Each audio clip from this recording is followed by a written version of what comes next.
처음 오신 분.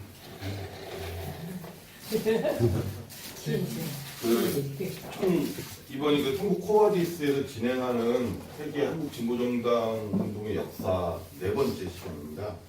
그 뒤에 늦게 오신 분들, 처음 오신 분들 뭐 해서 간단하게 지금까지 진행한 거 설명드릴게요. 그리고 관련된 자료는 일단 저 책자가 있고요. 그리고 지금까지 진행한 강의한 PPT 자료는 제가 계속 올려놨거든요. 네. 혹시 카톡방에 안 들어와 계시는 분들은 위원장한테 따로 받으시면 받으실 수 있습니다. 저희가 오늘 총 네 번째 시간이에요. 첫 번째는 기본적으로 한국 진보정당에 대해서 대략 오리엔테이션 형식으로 해갖고 족보 형식으로 따져봤어요. 대략 이런 흐름이 있었다. 이렇게 진행되어 왔다 정도의 족보를 따졌고요. 두 번째는 독일 서민당을 중심으로 한 독일 진보정당 운동의 역사를 저희가 살펴봤어요. 근데 이거는 왜 그러냐면 사실 독일 서민당이 중요한 건 제가 몇 번 말씀드렸지만 최초의 어쨌든 뭐 사회주의 또는 사회민주주의라고 표현됐던 어쨌든 최초의 이쪽 소위 좌파 진영의 대중정당이었어요. 근데 사실은 좌파 진영뿐만 아니라 우파까지 다 합쳐도 사실 최초의 대중정당이었어요. 당원을 가지고 있고 당의 조직을 가지고 있는 형태였고요. 세 번째는 저희가 뭘 알아봤냐면 프랑스 진보정당 운동 역사를 하면서 장 조레스라고 하는 아저씨 얘기를 좀 했었죠. 그리고 지난번에 플러스에서 이탈리아 진보정당 운동 역사라는 그람시라고 하는 또 아저씨 얘기를 갖다가 저희가 했습니다. 총 세 가지 강의가 진행이 됐고요. 오늘은 네 번째 강의입니다. 네 번째는 이 네 번째 강의가 좀 러시아 주로 오늘은 진보정당의 역사, 러시아의 진보정당 운동의 역사가 곧 러시아 우리가 이게 혁명사예요. 그 러시아 혁명사를 대략 훑어볼 거예요. 그런데 이 러시아 혁명사가 중요한 거는 소위 얘기한 뭐 진보라고 표현했던 좌파라고 표현했던 사회주의라고 표현했던 사회민주주의라고 표현했던 제가 계속 강조드리지만 다 똑같은 얘기를 썼어요. 이때 당시. 지금은 뭐 사회주의 다르고 뭔가 좌파는 뭔가 좀 다른 것 같고 뭐 사회민주주의는 좀 더 뭐 그런 것 같지만 이 러시아 혁명을 이끌었던 정당 이름이 뭐냐면 러시아 사회민주운동당이야. 이때 사회민주주의라는 얘기를 썼어요. 그렇기 때문에 이게 사실은 그 다를 바는 아니다. 다만 러시아 혁명사가 되게 중요한 거는 이 그룹 현재 우리 사회로 보면은 뭐 정의당 또는 정의당의 왼쪽에 있는 뭐 노동당, 녹색당 등 소위 진보 정당들 중에 이런 성향을 가진 정당 중에 세계 최초로 혁명을 실제로 일으켜서 성공한 나라이기 때문에 사실은 굉장히 중요합니다. 근데 이제 아시겠지만 그 1990년도 초반에 레닌 동상이 끌어져 내리잖아요. 그 혁명이 실패하고 지금은 이제 소연방이 해체되고 그리고 러시아라는 나라는 푸틴이라고 하는 아주 이상한 아저씨가 장기 혁명을 하다 희한한 나라가 되었지만 사실 그럼에도 불구하고 전 세계 역사에서 러시아 혁명이라고 하는 것은 20세기 최고의 사건으로 사실은 그려지고 이건 좌파도 우파도 똑같이 그렇게 평가를 합니다. 이유가 있는 거죠. 그리고 뒤에 저희가 이야기를 해볼 거는 레닌이라고 하는 이 혁명을 이끌었던 지도자 내지는 이 사람의 대략적인 생각이 뭐였는지 사상과 생애를 조금 알아보는 이런 식으로 갈 거예요. 저는 개인적으로 이 러시아 혁명이 준 그 영향이 굉장히 크죠. 예를 들면 저는 이제 그 대학 때 학생운동을 시작으로 해서 지금까지 진보정당 운동 기업과 30년 정도 운동을 해왔는데 시작하게 된 결정적 계기는 뭐냐? 광주항쟁 얘기를 안 할 수가 없고요. 두 번째로 그러면 뭐에 사상적인 영향을 받았느냐 하면은 마르크스하고 그다음에 러시아 혁명 이거에 영향을 받았다라고 밖에 볼 수가 없어요. 근데 이제 90년대 초반에 사회주의권이 멸망을 하잖아요. 무너지잖아요. 그 당시에 우리들은 대부분 그 러시아를 하나의 혁명의 모델로 삼았었어요. 모델. 이렇게 가면은 혁명이 이루어질 것이다라고 하는 모델로 삼았는데 이 모델 자체가 사실은 무너진 거죠. 그러면서 많은 혼란이 있습니다. 이 혼란들이 대부분 이제 어떻게 나타나면 운동을 그만두거나 당시에는 80년대 말에 87년도 민주화가 이루어지고 나서 그 막수주의 서적들이 굉장히 엄청나게 이제 출간이 되기 시작하거든요. 그래서 그리고 또 많은 사람들이 또 현장이라고 하는 노동 현장을 들어가고 있는데 이 사람들이 우후죽순 다 빠져나와요. 이렇게 해서는 이거 안 되는구나. 다르게 삶을 살아야 되겠구나. 나와서 또 다른 운동을 모색한 사람들은 뭐 저같이 이제 지보정당 운동으로 계속 간 사람도 있고 아닌 사람들은 이제 전문가적인 활동을 하겠다라고 해서 변호사가 된 사람도 있고 뭐 그래서 시민운동하는 사람도 있고 아예 저쪽으로 건너간 사람도 있고 건너간 사람도 제가 말씀드렸잖아요. 뭐 김문순이 이재훈이 이런 양반들 굉장히 그 한국사회 좌파의 어떤 시초 같은 사람들이었죠. 근데 이 양반들이 지금 뭐 아시겠지만 지금 황당한 얘기하고 다니시잖아요. 이 사람들이. 이 건너가는 이유가 다 결정적인 게 사실은 이 모델이 깨지면서 시작돼요. 91년도에 돼갖고 여러분들 아시겠지만 동구권이 무너지기 시작하고 그리고 92년도 3년도에 하면서 그 수도권이 이제 변화되기 시작하면 레니 동상이 이제 끌어내리지고 보면서 이건 아니다. 내가 잘못 생각했구나 이러면서 사실은 많은 혼란들이 있었고 뭐 아예 크게는 넘어간 사람들 우파 쪽으로 넘어간 사람들도 있었겠죠. 근데 이 혼란을 저는 생각하는 건 어떻게 생각했냐면 이게 모델로 운동하면 안 되는구나라고 저는 생각했어요. 뭔가 교과서 같은 모델이 아니라 우리 상황에 맞게 그랬다가 여기는 어떻게 얘기를 하냐면 구체적인 상황에 맞게 구체적인 분석을 하고 이에 걸맞는 실천을 해야 되는구나. 저는 이렇게 생각했어요. 그래서 이게 계속 남아있는 거죠. 그러니까 이 러시아 혁명이 준 세계적인 그 영향은 굉장히 사실은 큽니다. 저같이 뭐 진보운동권에 대해서 살아온 사람들도 이게 준 영향, 이것이 준 혼란 굉장히 큰 거죠. 그러면 우리가 근데 왜 이걸 공부하느냐 이유가 있다라는 거죠.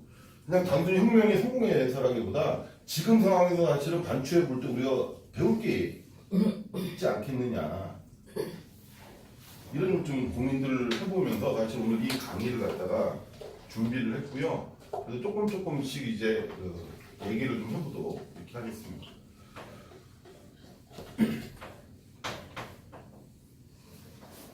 제가 어제 과도하면 좀 컨디션이 안 돼요. 여기 입고 오셨어요. 자, 이거 보죠. 러시아 혁명의 전사. 요 그림이 뭔지 아세요? 니콜라이. 그렇지. 오, 훌륭한 그림이야. 짜르지. 네. 근데 한국을 놓고 싸움을 하고 제 편한테 뚫려 맞은 거지. 뭘까요? 러일 전쟁의 패배. 요새 미스터 선샤인이라는 드라마 보면 러시아하고 일본하고 붙는 게 나오잖아요. 이 러시아 혁명이라는 게 1880년대 말부터 해가지고 혁명 성공 1917년까지를 쭉 보면 이 나라가 참 골 때리는 나라였다는 걸 따라서 알 수 있는 게 몇 가지 있습니다. 일단은 보통 마르크스의 이론의 기본적인 이론에 따르면 마르크스는 뭐라고 하냐면 고도로 성장한 자본주의 하에서 혁명이 일어나요. 1차로 뭐가 일어나냐? 공주화 혁명이 일어나고 2차로 노동자 혁명 또는 프롤레타리아 혁명이 일어난다 이렇게 또 얘기를 했어요. 그런데 이 러시아 혁명을 보면은 이 막스의 기본적인 걸 갖다가 다 따르지 않아요. 저는 다르게 해석을 하죠. 그래서 레닌이라는 사람이 그런 의미에서 또 굉장히 훌륭한 똑똑한 사람이긴 한데요. 이 러시아 상황은 고도로 발전한 자본주의, 즉 자본주의가 태동한 영국이라든가 우리가 지난번에 배운 독일, 프랑스 이런 나라보다는 이탈리아가 그 남부 유럽에 있기 때문에 자본주의의 이식이 굉장히 늦거든요.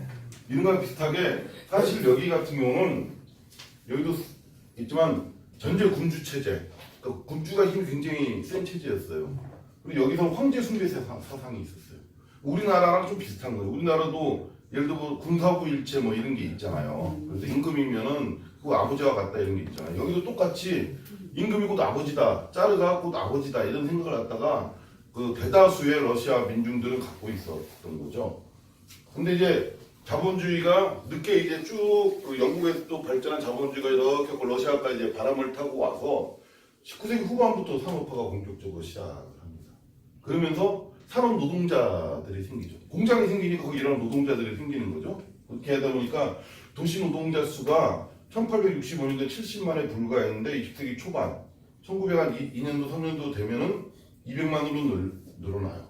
그리고 실제 혁명할 시기였던 2010년도 이때 2005년부터 2010년도 한 250만 정도로 추산을 해요. 도시 노동자들. 왜냐면 러시아라는 땅이 워낙 크기 때문에 아시겠지만 추워갖고 다 농사 짓거나 아니면 뭐 산에서 뭐 살거나 아니면 뭐 이렇게 하고요. 도시 국제적 도시를 중심으로 해서 산업화가 사실은 시작됐거든요. 그리고 대다수 많은 인구들도 거기에 몰려 살고. 근데 그러다 보니까 어떻게 되겠어요? 당연하게 그 짜르 체제라고 하는 게 전제군주 체제라는 게 부패하게 되고 제대로 된 민주주의가 기능을 안 하는 데니까 견제나 감시 기능도 없잖아요. 그러니까 당연하게 부패하게 되고 그러다 보니까 노동자들, 농민들의 생활고는 굉장히 증가하고 불만도 이제 높아졌던 거죠. 그리고 그런 과정에 이 소위 요만큼씩 생겨나는 좌파들이 생겨납니다. 그게 1883년도에 플라노프라는 아저씨가 있어요. 뭐 이름은 그렇게 중요한 거 아닌데 이 아저씨가 사실 그 레닌의 스승 정도 되는 사람이에요. 그러니까 러시아의 최초로 사회주의 또 사회민주주의를 갖다가 들고 온 사람. 딱 해갖고 이렇게 하는 게 맞아, 이렇게 변해야 돼, 이렇게 갖고 한 사람. 이 플리아노프라는 사람이 최초로 공산주의 조직을 만듭니다. 이때는 제가 생각했으면 공산주의, 사회주의, 사민주의 다 똑같은 말로 썼어요. 이 조직을 만든 게 노동자 해방단. 단. 모임 뭐 이런 거겠죠. 이걸 갖다가 한국어로는 이렇게 단으로 해석을 하는데요. 이렇게 됐었고 그 이후 15년 뒤에 최초로 민스크에서 러시아 사회민주노동당이 창당을 합니다. 창당할 때 몇 명 모였게요? 당을 창당하는데 8명입니다. 8명. 아 근데 그 이후에 우리 배우겠지만 다 다음 시간에 배우겠지만 조선 공산당 같은 경우도 20명이 안 된 사람들이 모여서 당 만들어요. 왜냐면 왜 8명밖에 못 모였겠어요? 그렇죠. 감시가 심하고 잡히면 그냥 끌려가니까 8명이 모여서 당을 만듭니다. 그러니까 이걸 갖다가 사실은 당을 만들었지만 즉각적으로 정부가 알아내요. 비밀경찰에 갖고 너네 해산해 하고 다 이제 잡아가고 버립니다. 유배시켜버리고. 그럼에도 불구하고 뒤에 이제 레닌의 생애를 보면 좀 제가 설명드리겠지만 이 사람들이 이렇게 갖고 이 굉장히 힘든 삶을 살고 돈 없지만 가오는 또 굉장히 센 사람들이니까 뭘 어쨌든 뭘 만들어요. 계속. 그건 뒤에 제가 좀 설명드리고 그러다가 이제 1904년도 우리가 미스터 선샤인에서 봤었던 러일 전쟁에서 전 세계적으로 다 러시아가 이길 줄 알고 있었어요. 땅덩이가 워낙 크고 인구도 많고 일본 조그만 애들 되겠냐? 뭐 이랬는데 그냥 깨져버리죠. 해전에서 깨져버립니다. 그러면서 결정적 타격을 입어요. 러시아 사람들은 지들은 안 지는 사람들이라고 생각을 하고 살았던 거야. 그럼 왜냐면 워낙 땅덩어리가 크니까 제대로 붙어본 적이 크게 없었던 거지. 근데 저 밑에는 성나라 좀 이런 데하고 그냥 갖다 박았는데 그냥 깨져버린 거니까 쉽게 얘기하면 국민들의 불만이 고조될 수밖에 없고 짜르 체제에 대한 뭔가 이제 이건 아니지 않나? 이런 생각이 좀 드는 거고요. 또 하나는 전 세계적으로 쪽팔려버린 거죠. 호구가 된 거예요. 호구가. 완전히 러시아가. 그런 상황이었다. 러시아 혁명전이. 이스크라라고 하는 게 있어요. 이게 이스크라 참가하는 거 사진인데요. 들어보셨나요? 이게 러시아로 불꽃이라는 의미입니다. 그 미스터 선샤인의 아주 그 대단한 대사가 나오죠. 꽃으로 살겠소. 난 불꽃으로 살겠어. 저는 그게 이거에 오마주 아니었냐 이렇게 생각을 하는데 어쨌든 이 이스크라라고 하는 게 뭐냐면 이스크라 중에서 볼세비키라고 하는 사람들 들어보셨어요? 볼세비키라는 거. 약간 좀 어감이 뭐냐면 굉장히 세고 뭔가 좀 빨갛고 뭔가 폭력적일 거고 뭐 이런 어떤 어감을 주는 단어긴 한데 이 사람들이 냈던 신문 그러니까 그때는 뭐냐면 인터넷도 없고 땅덩어리도 없고 하니까 이때 당시 대부분의 혁명운동가들이 전 세계적으로 했었던 건 뭐냐면 마르크스라든가 이런 이론들을 갖다가 좀 정리하고 그리고 그 시대에서 문제되는 짜르체를 뭐 비판한다라든가 뭐 이런 글들을 써서 신문처럼 이렇게 갖고 만들어 갖고 이걸 갖고 러시아 이쪽에서 저쪽까지 다 배포하고 다녀요. 배포하는데 2년씩 걸리고 그래요. 얼마나 늦었겠어요, 사실은. 지금의 인터넷에서 이렇게 보면 그렇게. 아주 재밌는 게 1990년대 초중반까지 소위 PC통신이 나타나기 전까지 한국의 노동운동, 학생운동도 사실은 그랬어요. 뭘 만들어. 문건을 만들어. 아침에 이렇게 갖고 과학생실을 딱 가면은 이상한 문건이 밑에 막 이렇게 막 해갖고 얘는 뭐야? 뭐 이런 뭐 시커먼 종이로 등사해서 뭐 북에서 나온 것도 있었고요. 우리 때는 북의 그 구국의 소리 방송이라고 북에서 그 나온 방송 그 듣고 막 쳐가지고 그래서 옛날에 간첩 잡으면 다 단파 라디오로 하다 증거물로 다 내잖아요. 근데 실제 저희들 그랬어요. 그런 식으로 이렇게 뿌리고 다니는 거지. 저도 옛날에 그런 일 많이 했습니다. 그래서 그 요만한 그 3.5인치 프로피 디스켓 이렇게 얇은 거 기억나요? 이 사람들은 모를 거고 옛날에 했던 얇은 거. 그 아주 혁명적인 사건인 거예요. 종이에 인쇄를 안 해서 가고 거기에 담아서 주문되니까 그거 들고 제가 저 부산, 춘천 막 밤에 다니면서 읽어보시죠. 뭐 이런 것도 하고 옛날에는 그랬었죠. 그런 식으로 이제 활동을 했었죠. 근데 어쨌든 이 이스크라라는 게 참 중요한데 제가 왜냐면 이 사람들이 만든 이유가 있어요. 창립선언문 중에 있는 건데 철저하게 혁명적 사회민주주의를 이데올로기적으로 통일시킬 수 있는 공동의 문건을 창출하는 임무에 우리의 노력을 바치자 한다. 그러니까 다양한 어떤 그 사회주의적인 생각을 가진 사람들이 곳곳에 퍼져 있는데 그 의견을 통일하겠다 이런 걸 갖고 이게 뭐라고 하냐면 이게 전국적 정치신문 이렇게 갖고 레닌이 나중에 무엇을 할 것인가라는 책자에서 표현을 합니다. 근데 이 볼세비키라는 게 왜 탄생했냐면 우리가 옛날에 대략 그 사회책 내지 국민주의 책에 볼세비키, 맨세비키 뭐 이런 얘기 있었어요. 뭔지도 모르고 우리 막 외우고 막 그랬는데 이게 뭐냐면 레닌이 그 뒤에 생애를 좀 정리하겠지만 1895년도에 잡혀가요. 1893년도 잡혀가서요.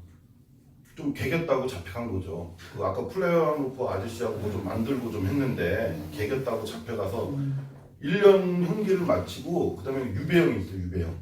저 시베리아 저쪽으로 해갖고 5년간 유배를 부립니다. 유배 생활이 힘들었지만 또 그렇게 썩 외롭진 않았어요. 여성이 한 분 같이 가거든요.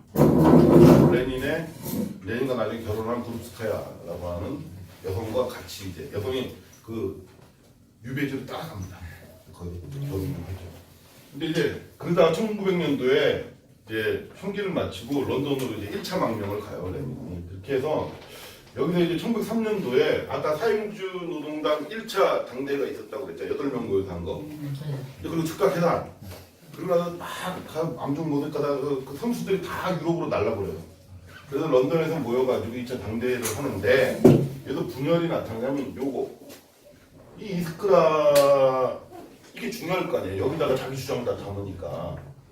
그러니까 이때 당시에 나름대로 논쟁이 있었어요. 노동자 중심의 혁명과 비공개 전위 정당을 갖다가 얘기했던 레닌도 있고 소련 같은 공개적 대중정당을 얘기했던 뭐 사람도 있고 그런데 이걸 누가 장악할 거냐를 갖고 투표를 했는데 레닌 쪽 볼세비키라고 표현, 볼세비키에게 다수파란 얘기고 얘가 소수파란 얘기예요. 레닌이 다수파를 점했다고 그 그룹을 다수파 그룹인 거예요. 볼세비키가 맨세비키 소수파 그룹 우리로 따지면 이렇게 해갖고 볼세비키라는 게 탄생을 합니다. 근데 여기서 조금 설명을 드릴게요.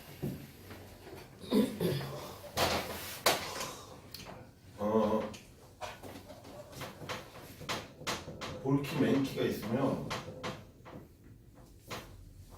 이게 사실은 하나의 당의 분파. 예를 들어 정의당에도 분파가 있을 수 있어요. 뭐 양파도 있고 쪽파도 있고 대파도 있고 이렇게 있을 수 있는 거죠. 근데 이들이 이렇게 갖고 차이가 좀 있었어요. 어떤 차이냐면 이 볼키의 대장이 레닌이라는 사람인데 어디 갔죠? 나중에 찾자. 레닌이라는 사람이고 얘가 미르도프라는 사람인데 얘네들은 뭐냐면 이런 책이 있어요. 혁명을 이루기 위해서는 노동자가 중심이 돼야 된다. 이 사람들은 노동자가 중심이 되지만 플러스 알파가 필요하다. 이런 주장이었고요. 근데 이 사람들은 또 뭐냐면 이러기 위해서는 정당은 비밀 경찰이 맨날 잡아가고 탄압하고 하니까 그리고 왜냐면 당대회도 러시아에서 못하고 런던으로 쫓겨가서 하거든. 그러니까 이런 상황에서 대중정당이라는 게 말이 안 된다. 당원인 줄 알면 다 잡혀가는데 그래서 이 사람들은 비공개 전위라고 하는 앞장서서 뭔가 가는 거 활동가 정당 같은 걸 얘기하는 거고요. 이 양반들은 아니다. 서유럽의 대중정당으로 가야 된다. 이런 거 갖고 싸운 거예요. 그럼 여기서는 야 잡혀가면 누가 책임질래? 뭐 이런 얘기 했겠죠. 자기네들끼리. 이런 논쟁이었던 거고요. 그 다음에 이 사람들은 뭐였냐면 여기 입헌 개헌파가 있어요. 이게 뭐냐면 우리로 따지면 지금하고 똑같아요. 이 논쟁이. 민주당 같은 사람들이 있는 거예요. 그러니까 그들과 함께 할 거냐 말 거냐에 대한 논쟁이 또 있었어요. 이거에 대해서 여기는 독자성을 강조했고 여기는 어쨌든 간에 짜루 체제 하에서라도 뭔가 그 입헌군주파 그전에는 헌법 이런 거 없이 그냥 막 다스렸거든. 근데 헌법에 의거해서 뭔가 절차에 맞게 다스리자라고 하는 부르주아 파가 있었던 거고 그들과 같이 하자. 연합을 좀 많이 하자. 뭐 이런 어떤 차이들이 사실은 초기에는 생긴 거였어요. 이게 우리도 사실은 당내에서 이런 걸 많이 문제할 수 있는 거. 제가 뭐 얘기했지만 지난번에 뭔당이지 민평당하고 공동교섭단체를 꾸리냐 말아도 또 당내에서 뭐 찬성도 있고 반대도 있겠잖아요. 이럴 수 있는 거죠. 대통령 선거나 총선 때 선거 연합을 할 거냐 말 거냐 뭐 이런 차이가 존재하는 거죠.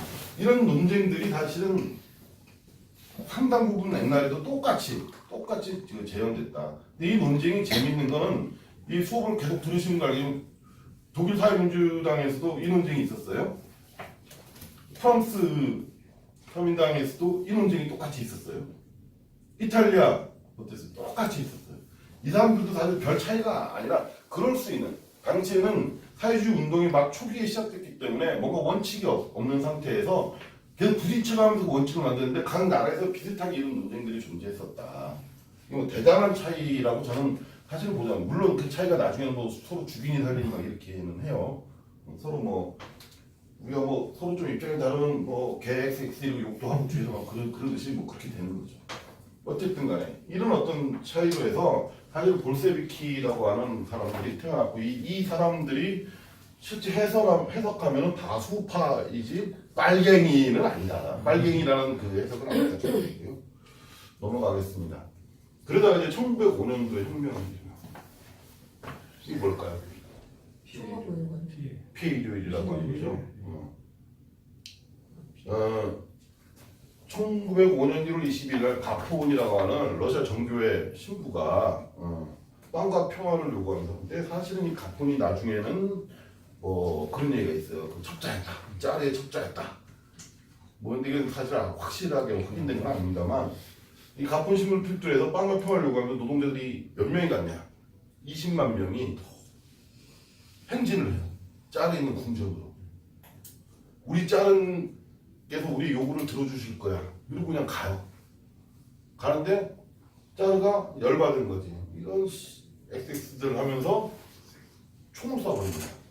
총으로 진압을 해버리죠. 그래서 이게 총맞아 죽는 거. 3,000명 이상이 죽거나 총 맞아 다칩니다. 그러니까 20만 명 중에 앞에 있던 사람을 따따따따 그냥 날아간 거죠. 이렇게 되니까 여기서도 결정적으로 아버지 짜르라고 하는 황제 숭배 사상이 무너지기 시작합니다. 아버지는 우리를 갖다 이렇게 보호해줘야 될 사람인데 우리를 쏴서 죽이는 사람이구나라고 하는 게 결정적으로 사실은 이때 생기는 거죠. 그러면서 이게 왜 중요하냐면 그 이전에는 배고파요 빵을 주세요. 우유를 주세요. 토지를 좀 나눠주세요. 이랬다면 이때부터는 저 짜르 체제를 타도해야 되는구나. 전제적으로 무너뜨려야 되는구나. 이런 어떤 생각들이 생기기 시작한다는 거죠. 그러면서 입헌 군주제. 그래 여기까지 뭐냐면 짜르 네가 그 자리에는 있어. 응? 하지만 너는 그냥 네 마음대로 다스리는 게 아니라 뭔가 헌법을 만들었고 법에 입각해서 네가 다스리게 입헌 군주제. 이런 실시들이 확대됩니다. 그래서 2005년도 이 혁명이라는 게 어떻게 되냐면 이런 사람들이 모여서 러시아 사람들이 그 독한 술 잘 먹었는지 군주가 있어요. 그래가지고 그 2015년 여러 같은 그 농민들이 러시아에 한 5분의 1 이상을 갖다 장악을 하고요. 그 토지 분배를 막 요구합니다. 그리고 가을에는 절반 정도로 갖다 러시아 영토가 굉장히 넓은데 절반 정도로 갖다 점령을 해요. 그리고 6월에 전함 포템킨의 반란이 일어나요. 수병들의 반란. 병사들도 배고파 죽겠는데 씨발 우리 배고파 죽겠는데 우리 보고 가서 뭐 이거 전쟁하라고 하는 거 못하겠다. 영화가 있습니다. 네, 영화 전함 포템킨이라고 하는 영화가 있습니다. 그 어떤 장면이 굉장히 유명한지 아세요? 전함 포템킨에서 장교사 유모차 떨어져. 뭐 계단 장면. 그 이후에 수많은 그 영화에서 계속 그 갖다 맡긴 그 계단에서 떨어지고 이 장면 이때 뭐 최초로 나온다고 합니다. 어쨌든 이런 상황이었다. 그래서 짜르가 안 되겠다. 애들이 막 무지하게 개기니까 그럴 때 항상 내놓는 게 뭡니까? 타협안을 내놓죠. 오케이 알았어. 그럼 저기 서유럽에 있는 것처럼 의회를 만들어줄게. 의회를 만들어줄게. 의회에서 니들이 논의하면 내가 그걸 들어보고 뭐 태결해 주든 말든 할게. 이렇게 되는 거죠. 의회라는 걸 만듭니다. 그게 이제 두마라는 건데요.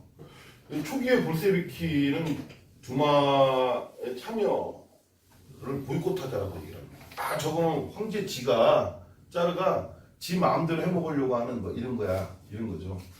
근데 뒤에 1906년도 4월 당대도 입장을 변경합니다. 레닌이 이 얘기를 하는 거죠. 대중과 접촉을 하려면 실제 이 의회 속에서도 뭔가 우리의 목소리를 갖다 내지 않으면 안 된다라고 레닌이 주장을 합니다. 그러니까 알고 보면 레닌이 우리 머릿속에 있는 뭐 폭력혁명만 하자고 했던 사람은 아니에요. 물론 마지막에 혁명의 과정에서는 폭력혁명론을 주장을 하는데 사실은 레닌도 굉장히 의회에서의 활동이라든가 다양한 어떤 그 유연한 활동들에 대해서 굉장히 많이 주장을 합니다. 이게 이제 이 사진이 뭐냐면 두마가 처음 열렸을 때 사진이에요. 그래서 이후 그 레닌 같은 경우는 볼세비키 내에서 선거 우회를 계속 불참하자는 극좌파들이 있어요. 이에 대해서 끊임없이 그들과 싸움을 합니다. 그래서 이제 유명한 저작이 공산주의의 자유소학병이라고 하는 책자가 있어요. 아마 제가 그 독일 3인당 얘기할 때 제가 한번 설명을 한번 드린 적이 있었는데요. 어쨌든 그렇습니다. 그래갖고 1대 두마에서 그래서 이게 결정적으로 뭐냐면 당대에서 결국 나중에는 1대 두마의 선거를 불참하는 걸로 결정을 내려요. 근데 그럼에도 불구하고 사실은 개별적으로 나눠 우리로 따지면 정의당이 선거에 이번에 안 나가. 다만 당원들은 알아서 개인적으로 무소속으로 나가는 건 뭐라고 안 할게. 뭐 이 정도 결정이었던 거죠. 그래서 14명이 처음에 당선이 되네요. 그 2대 두마 같은 경우 사회주의혁명당 이게 뭔 당이냐면 농민당. 부나루도 운동을 강력하게 주장했었던 농민당. 이 사람들도 일종 큰 틀에서 좌파 진보 뭐 이런 사람이에요. 사회민주주의 정당 등이 좌파가 35%가 이대 주마에 들어가게 됩니다. 이렇게 계속 했으면 여기도 사실은 폭력혁명이 아니라 레닌이 다르게 생각했을 거예요. 근데 문제는 뭐냐? 이게 4월에 선거를 했는데 6월에 그냥 의회를 해산시켜버렸어. 짜르가 지 맘대로 그때는 할 수 있었기 때문에 의회 해산. 그리고 3대 두마 때는 얘네들 못 나오게 다 바꿔버려요, 법을. 그럼 다시 선거를 해요.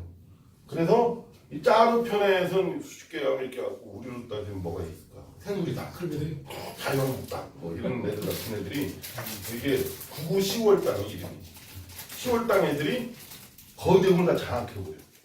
그러니까 레닌 입장에서는 당연하게 이거 의회에서 한번 해보려고 했는데 개새끼들 기회도 안 주고 뭐 이렇게 되는. 그랬을까요? 네? 여열이 받지. 나 같아도 받을 거예요. 이런 상황이었다. 그럼에도 불구하고 이 레닌이라는 아저씨가 건조가 있는 사람이야. 그래도 참 열은 받지만 그래도 저걸 갖다 우리가 버릴 수 없다. 의회라고 하는 공간을 우리가 버릴 수는 없다. 의회를 놓고 의회에서 뭔가 혁명이 일어나지 못하겠죠. 끊임없이 의회를 통해서 선거를 나가면서 그 과정에서 밑에 있는 노동자들, 농민들 갖다가 조직을 해야 되는 거 아니냐 이렇게 생각을 했었던 거죠. 마지막에 레닌이 1917년 혁명 당시에는 의회를 돼지우리라고 하면서 의회를 깨부시자고 얘기를 해요. 해도 안 되니까 그런 얘기를 하게 된 이유가 다 있죠. 어쨌든 그럼에도 불구하고 그 다음에 1912년도에 레나라는 곳에서 노동자들이 그 행진을 했어요. 또 똑같이 야이씨 못 먹고 못 살겠다 막 행진을 하니까 거기다 대고 또 총을 쏘아 한 500명이 죽거나 다치거나 해버리죠. 그러니까 이 재밌는 게 40만 명. 그때 아까 제가 말씀드렸잖아요. 도시 노동자 수가 200만에서 250만 정도. 40만 명이 파업을 해버려요. 이때 파업권이 있었을까 없었을까요? 없었어요. 파업권도 없었고 근데 그냥 파업해버려요. 일 안 해. 그냥 막 공장 점거해버리고 막 이렇게 되는 거죠. 이때는 스트라이크가 좀 지금 현재처럼 뭐 이렇게 우리 보통 파업하면 어떻게 합니까? 일 안 하고 이렇게 하고 저희 광화문에 가잖아요. 가서 이렇게 하고 집회도 하고 뒤에서 소주도 먹고 그러다가 조금 행진하고 그러다가 빨리 집에 가라면 집에 가고 이렇게 하잖아요. 근데 이 양반들은 막 그냥 거리로 몰려가고 막 그거 하고 공장 점거하고 막 이렇게 했었던 거죠. 근데 그러면서 이 과정에서 4대 두마 선거가 있습니다. 이때 재밌는 게 선거강령. 제가 왜 이 선거강령을 계속 말씀드려요. 독일 3인당 선거강령 제가 말씀드렸잖아요. 그 두 번째 시간 때.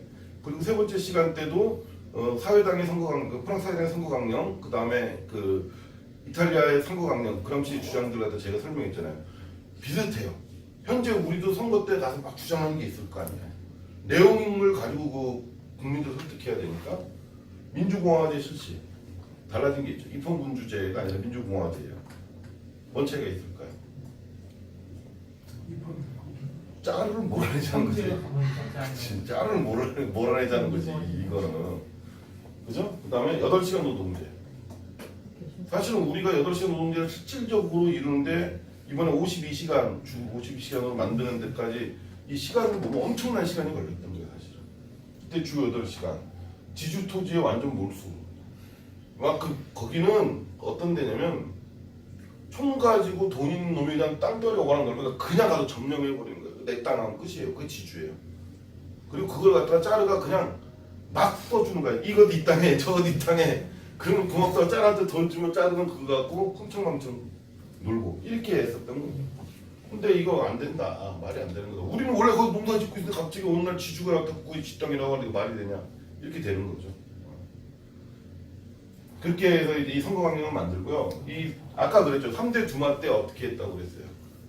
선거법을 아주 지랄맞게 고쳤다고 했잖아요. 그러니까 선거법이 지주대표제는 사람이 많고 전체적으로 이게 이제 꾸리아라는 얘기가 나오는데 여기 꾸리아가 우리 때 선거구 뭐 이런 얘기예요. 선거구. 근데 노동자 대표 선거구는 6개밖에 없어. 그 넓은 땅덩어리에. 그리고 여섯 명만 들어가는 거예요. 근데 거기에서 이걸 내걸고 싸운 볼세비키 후보가 전원이 당선됩니다. 사실 상당히 큰 성과죠. 사실 뭐 노동밀집 지역에서 진보정당 또는 정의당의 후보가 전원 당선된 거랑 거의 비슷한 거죠. 그래서 250만 노동자 중 그 유권자 참여한 유권자들을 보니까 볼세비키가 114만 명을 대표했고 맨세비키 후보는 노동밀집 지역에 안 나고 도시쿠리아에 주로 나가서 이 사람들은 13만 6천 명의 그 지지 속에 사실은 의원 수는 얘네들이 더 많아요. 요새로 또 연동형 비례대표제가 안 된 거지. 표 수는 얘네들이 더 많은데, 응? 연동형 비례대표제가 돼야 돼요. 그렇죠. 예. 이때는 선거법 지랄 맞았던 거지. 사실. 그럼에도 불구하고 볼세비키 맨세비키가 어쨌든 러시아 사회민주 노동당 통합위원단을 구성해서 열심히 활동을 합니다. 어떤 활동을 하냐?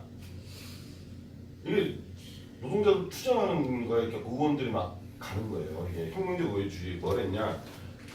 사실 이게 굉장히 중요합니다. 당 조직이 된 의원단이 철저한 종속, 기관제 의원단의 결합, 원내 대중활동 결합. 이게 민주노동당 때 이런 논의가 똑같이 있었어요. 2004년도에 국회의원이 생길 건데 그럼 국회의원의 정당이냐 아니면 당원 중심 대중정당이냐가 사실은 민주노동당실에 참차에 논쟁이 한 번 있었어요. 민주노동당이 2004년도에 원내 진출을 하잖아요. 그때 뭐 돌아가신 노회찬 의원이 제일 끝번으로 새벽에 당선되고 10명이 들어가잖아요. 그 최초로 사실은 들어갔던 건데 그 전에 이미 2002년도, 2003년도부터 그런 이런 논쟁들이 똑같이 있었어요. 한국 사회에서. 그래서 의원단이 만들어지는데 이 양반들이 자기 마음대로 하고 수출인가 다른 당으로 가버리고 그러면 어떻게 하냐. 안 되는 거 아니냐. 그러면 그걸 어떻게 통제할 거냐. 뭐 이런 고민들이 사실은 있었어요. 그래서 사실은 당대표가 있더라도 의원단의 대표가 지금 우리 그 정의당 같은 최고위원회라고 했잖아요. 거기에 성원으로 들어와서 논의의 결정에 따라 의원단이 같이 활동하게 한다라든가 이런 고민들이 사실은 이때 민주노동당실에 있었는데 이때도 똑같이 있었던 거예요. 의원단 저놈들이 왜냐면 이때는 의원단 중에 첩자도 있었어요. 나중에 혜태그룹에 있는 그 노동자구의 대표라고 당선된 사람이 알고 보니 짜르가 뒤에 이렇게 하고 이렇게 한 사람이 당선되고 막 그래요.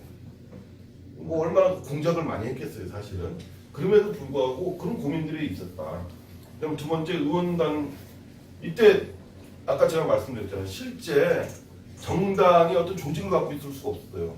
정당 당원이 잡혀가니까. 그러니까 어떻게 했겠어요? 기관지 아까 제가 말씀드렸잖아요.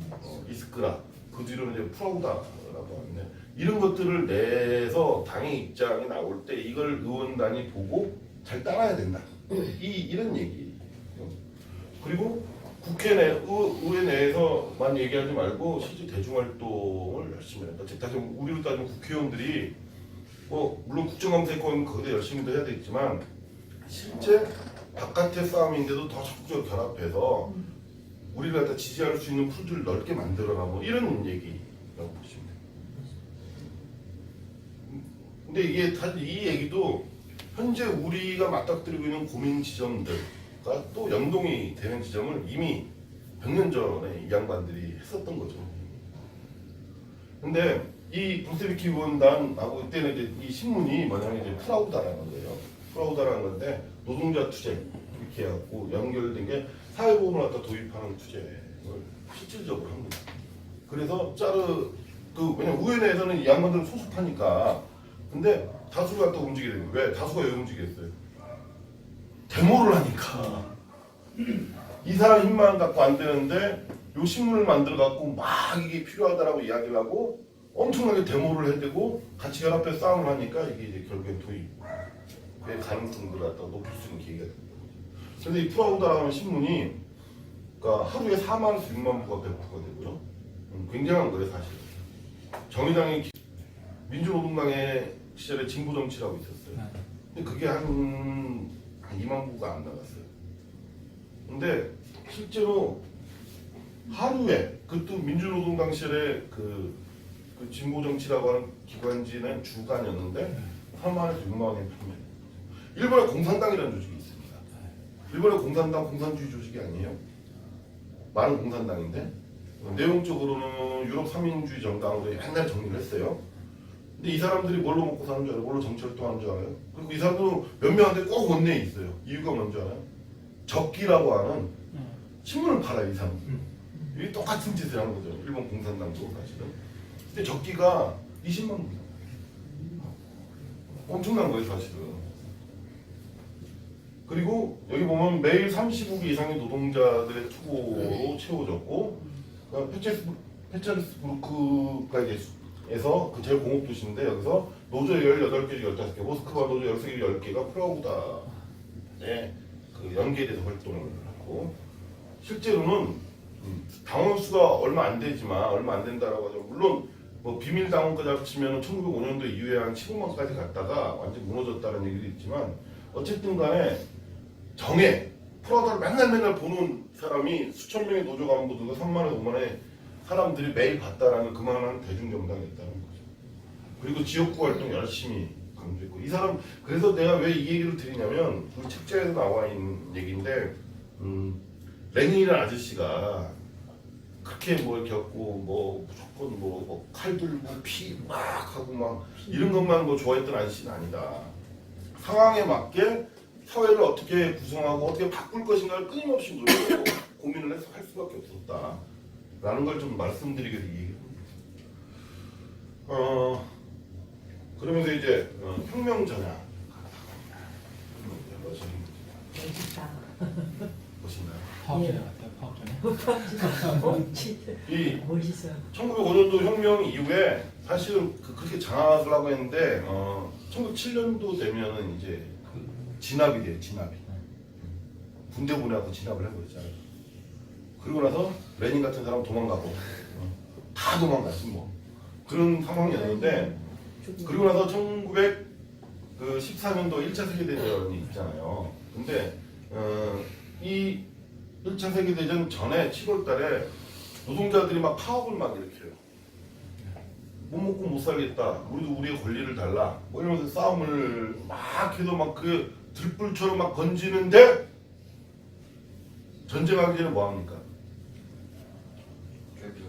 내부 정리하는 거잖아요, 그죠?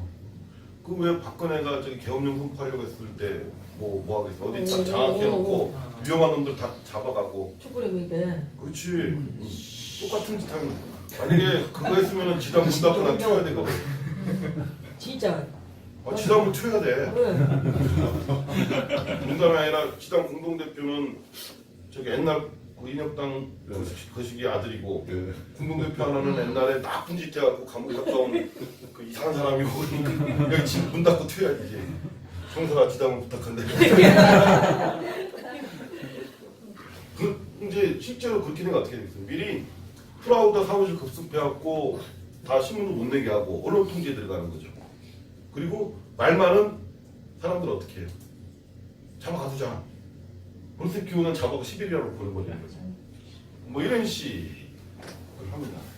그래서 1차 세계대전에 참전에 영국, 프랑스, 러시아가 뭐 삼국연합이라고 세계사시에 나오죠.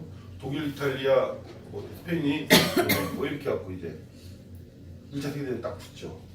근데 이 러시아가 애들이 군대까지 부패해 있어가지고 애들을 먹이질 않아. 뭐 싸움을 하려면 먹여야 될 거 아니에요. 근데 이거 장군들이 다 지들이 그 작곡하고 지들만 배부르게 아까 그 전함 포테킨의 반란도 사실은 병사들이 배고파 그냥 야이씨 밥 좀 주라 이러면 이제 먹이고 싸움질을 시켜야지 이런 거거든. 똑같은 거예요. 그러니까 애들이 인구도 많고 땅덩이 많으니까 숫자는 많을 거 아니야.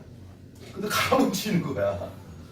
그래가지고 각종 연초를 러시아가 뭐 이긴 게 없어요. 계속 지는 거지. 그럼 어떻게 돼요? 탈영병이 생기는 거지. 도망가는 거지 이제.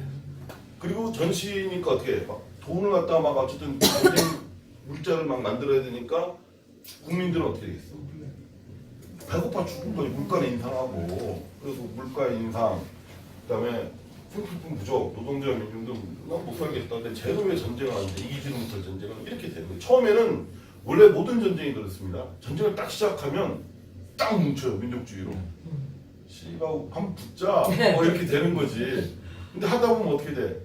해서 이기면 좋은데 이 전쟁이라는 게 꼭 뭐 한 방에 확 휩쓰는 게 아니잖아요. 또 옛날은 또 요만한 총 들고 가고 조금 가도 또 이렇게 있다가 조금 얼마나 그 기간이 길었겠어. 지금처럼 뭐 버튼 하나 눌러도 뭐 비행기를 그냥 때려갖고 그냥 한 방에 끝내는 게 아니니까. 그러니까 엄청난 불만이 고조될 수밖에 없었던 거죠. 그래서 처음과는 다르게 전쟁 중단의 요구가 굉장히 오르고 이게 결국엔 짜리즘에 대한 황제에 대한 그 반발로 계속 확산됩니다. 그래서 1916년 100만 명이 전쟁반대 노동자 파업에 참가합니다. 그리고 페트로그라드는 무정부 상태 1917년도까지 이렇게까지 되는 거죠. 근데 재밌는 건 뭐냐면 아까 제가 그 말씀 제가 그전 강의에서 그런 게 독일 그다음에 프랑스도 마찬가지, 영국도 마찬가지고 그다음에 이탈리아도 마찬가지고 진보 정당의 주류가 다 전쟁에 찬성을 해버리잖아요. 그 때문에 소위 비주류는 거기에 갖고 반전 투쟁한다고 했다가 장조레 아저씨는 총 맞아 죽고, 그죠? 그람시 아저씨는 저기 끌려가고 유배당하고 그렇게 되는 거잖아요. 그런데 유일하게 어쨌든 이 전쟁과 관련돼서는 러시아 사회민주노동당은 멘세비키는 볼셰비키는 다 전쟁을 반대했어요. 끝까지 반대했죠. 이 양반. 그런 상황이 좀 다르다는 걸 보시고요. 이런 상황에서 이제 혁명이 일어났습니다. 2월 혁명이라는 게 있어요. 이게 두 가지 혁명이에요. 두 가지 혁명. 하나 혁명이 2월 혁명이고 1917년도에 그 다음에 10월 혁명이 있어요. 이게 이제 책에서 보시면 어떤 책에서 3월 11월로 이렇게 돼 있어요. 이게 뭐냐면 현재 우리가 쓰는 달력으로는 3월 11월이고 러시아 애들이 쓰는 달력으로는 그게 2월 10월이에요. 우리가 보통 2월 혁명, 10월 혁명하는 거는 그 나라에서 일어나는 혁명이니까 그 나라 날짜로 이제 이야기를 하는 거죠. 이 2월 혁명이 일어나는데 재밌는 게 또 있어요. 이 그림이 뭘까요? 주요 데모의 동력이 누굽니까? 어린 여자. 여자, 여성 학생, 노동자들, 여성 노동자. 어린. 이 처음 시작은 2월 13일. 그게 이제 우리가 쓰는 날짜로는 3월 8일. 38일 무슨 날이죠? 그렇죠. 세계 여성의 날에 여성 노동자들이 데모를 합니다. 데모. 이게 첫 시발이에요. 그래서 비보르크에 있는 방직 공장 여성 노동자들의 파업으로 사실 시작해요. 이 여성이 나서야 세상이 바뀐다는 게 사실은 맞는 얘기예요. 이때 박수를 한번 쳐야 돼요. 여성들이 나서갖고 우리도 먹고 살자, 우리도 애들 키워야 되고 하는데 우리 죽이려냐, 빵과 우유와 평화와 뭐 이런 것들을 주장합니다. 그러면서 이 파업을 시작해갖고 노동자들의 파업이 막 확산이 돼요. 못 먹겠다, 못 살겠다니까. 왜냐면 이때는 정말 못 먹고 못 살았고 10시간씩 노동하고 그리고 뭐 10대 노동이 굉장히 심했고 뭐 이런 상황이었어요. 그러니까 이제 전제장 타도 그다음에 빵은 달라, 전쟁을 반대한다 이런 슬로건을 가지고 페트로그라드 전 도시가 이제 노동자들 파업, 여성들의 투쟁을 시작해요. 그래서 빵과 평화와 토지를 위한 투쟁이다 라고 이야기를 하는 거죠. 그래서 사실은 우리가 고민스러운 게 이런 거예요. 똑같아요. 정의당이 지금 뭘 갖고 싸울 수 있을까요? 그거는 이제 연동형 비례대표제는 우리가 좀 더 이렇게 하기 위한 그 제도적인 거고 결국은 빵이라는 게 뭘까요? 우리가 보기에는 이제 소위 경제민주화 또는 이제 소위 이제 부의 균등한 분배 뭐 이런 얘기인 거죠. 빈부격차 해소 뭐 이런 얘기가 되겠죠. 그다음에 평화라는 건 뭘까요? 우리 지금 되게 중요하잖아요. 반전 평화나 굉장히 중요한 시점이라고 생각하거든요. 이 평화 투쟁에 진보정당이 적극 나서야 당연한 거예요. 토지는 뭘까요? 불균등했거든요. 공정하고 균등한 분배 원칙이 존재해야 된다는 거잖아요. 지금 보면 이것도 사실은 현재 정의당이 갖고 있어야 될, 그리고 투쟁하고 뭔가 내용적으로 쟁취하고 대중들과 함께 싸워야 될 주제가 사실 여기 다 녹아들어요. 전통적입니다, 이거는. 빵과 평화와 토지라고 하는 것 자체가. 그게 오늘날 현실에서 그렇게 이어진다는 거고요. 그래서 이걸 가지고 총파업을 합니다. 이거 시지나 거두 아닙니다. 거두는 큰 머리. 거부. 병사들이 왜냐면 이때 병사들을 갖다가 워낙에 뭐 수도 자체가 우리 딸 서울이 마비가 된 거니까 부른 거죠. 야 계엄령 갖고 쟤들 밀어내 했는데 병사들이 싫은데요. 훌륭한 사람들이지. 그렇게 해서 이 사람들이 뭘 역으로 결성해 싫은데요가 아니라 그 다음에 나와가지고 뭘 하냐면 페트로그라드에서 노동자 병사 소비에트 이런 걸 만들어요. 그러니까 즉 황제의 명령을 따르지 않고 파업하는 노동자들과 우리가 실제 권력의 주인이 되겠다. 그런 소비에트를 만듭니다. 그걸 만들어요. 그러니까 이제 더 이상 황제가 갈 데가 없어. 그래서 황제가 원래는 지가 그만두려고 하면서 야 일단 동생아 네가 잠깐 좀 해라. 근데 동생이 너 나도 여기 있다 죽게 생겼거든. 너 지금 물러난다. 딱 해놓고 그래, 네가 그 다음에 했는데 너 하니까 그 다음에는 어떻게 돼? 황제 자체가 없어지고 폐지될 거지. 그러면서 혁명이 성공합니다. 황제는 몰아내니까 1차적인 전제장을 타도하는 게 이제 성공한 거죠. 우리를 따윈 독재 정권을 몰아낸 거야. 이승만이 막 demol하니까 그 다음에 어떻게 돼요? 본인은 물러갑니다. 이렇게 하고 그냥 하와이에 그냥 도망가고 있잖아. 비슷한 거지. 이렇게 해갖고 이제 혁명에 성공합니다. 그런데 이제 부르주아와 사회주의들의 연합 정권으로 케넨스키라고 하는 사람들이 임신고 사실은 그 전에 다른 사람들이 잡는데 얼마 못 가고 그냥 이 사람이 케넨스키라는 사람은 맨세비키 우파라고 보면 돼요.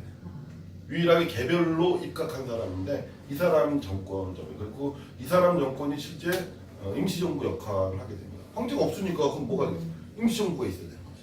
임시정부 정부를 구성한 거야. 그런데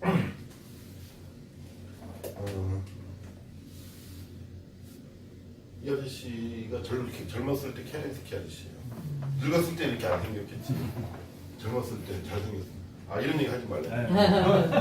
젊었을 때 잘생겼어. 안 되십니다. 케넨스키 임시정부가 실패한 이유가 있어요. 실패한 이유가 뭐냐면 이게 이제 그 이중 권력 상태라는 게 있어요. 이중 권력 상태. 이중 권력이 뭐냐? 아까 제가 얘기했죠. 실제 힘은 누가 갖고 있었을까? 아까 얘기했던 노동자 병사 소비에트가 데모도 하고 실제 밀어낸 사람이야. 그러니까 우리로 따지면은 광화문의 촛불 대책위원회 이런 거죠. 퇴진행동. 퇴진행동 뭐 이런 거지. 몰아냈잖아. 네. 몰아냈는데 그럼 결국 지금은 그때 누가 그 다음에 권한대행을 했습니까? 황교안이 있잖아. 비슷한 거지. 근데 얘가 얘는 처음부터 욕심 없이 그럼 선거해 선거해서 되는 놈이 장땡에 이렇게 문재인 대통령이 이제 됐잖아요. 근데 지가 이제 뭘 하려고 한 거야. 그래 그런 상태가 뭐냐? 힘은 누가 갖고 있다? 광화문에 있는 시민들이 갖고 있는데 박근혜 퇴진시키고 났더니 그 황교안이가 지멋대로 이렇게 지가 힘을 갖고 하려고 했던 그러니까 그 상태를 이중 권력이다 이렇게 표현을 해요. 이게 어려운 얘기가 아니에요. 어려운 얘기가. 우리 때 얘기하고 비슷하게 얘기하면 될 거고요. 그리고 당연하게 어떻게 되겠어요? 제가 하는 거는 광화문에서 촛불 든 우리 입장에서 마음에 안 들어. 그러니까 말을 듣겠어 안 듣겠어? 안 되죠. 안 듣지. 그리고 당시에는 어떤 상황이었어? 전쟁 상황이었거든. 전쟁 상황이야 전쟁. 전선에서는 막 총 들고 싸우고 있는 상황인데 말 듣겠어요? 근데 얼마나 그러니까 혼란이 가중되겠어. 그러니까 그리고 혁명의 정신이 아까 말한 빵과 평화와 토지였잖아요. 근데 그러면 혁명의 정신이면 이 임시정부가 뭐부터 했어야 돼? 전쟁을 중단하기 위한 뭔가 행동을 했어야죠. 근데 못한 거야. 전쟁을 통해서 사실은 이 임시정부의 그 결합한 부르주아들은 공장을 운영하고 있었을 거 아니야. 토지를 갖고 있었을 거 아니야. 그러니까 어떻게 됐겠어? 전쟁이 계속돼야 공장에 들어가니까 자기는 돈을 벌 거 아니에요. 전쟁 중단은 안 하는 거지. 그렇게 되니까 자본가들이 이익을 보니까 계속 전쟁을 지속하게 돼요. 그러니까 짜르가 연합국가 맺은 모든 조약을 인정하겠다. 케넨스키 정부가 얘기한 거예요. 그래서 최후의 승리까지 전쟁을 가자 막 한 거지. 근데 가는 사람이 없는 거지. 민중들은 이미 개새. 죄송합니다. 말도 안 되는 거 어쩌고저쩌고 이렇게 한 거죠. 혼란이 될 수밖에 없어요. 그러니까 이게 2월부터였고 나중에 그 10월까지의 상황입니다. 그러니까 사회혁명가 맨세비 중심의 소비에트는 2단계 혁명론의 교조적 이해 이게 얘기를 좀 근데 이게 길게 할 거예요. 그건 조금 이따 하고요. 그 2월 혁명 이후에 민중의 빵 평화 토지의 문제가 전혀 해결되지 못하니까 불만이 가중될 수밖에 없다. 라는 얘기를 하면서 5분간 휴식하고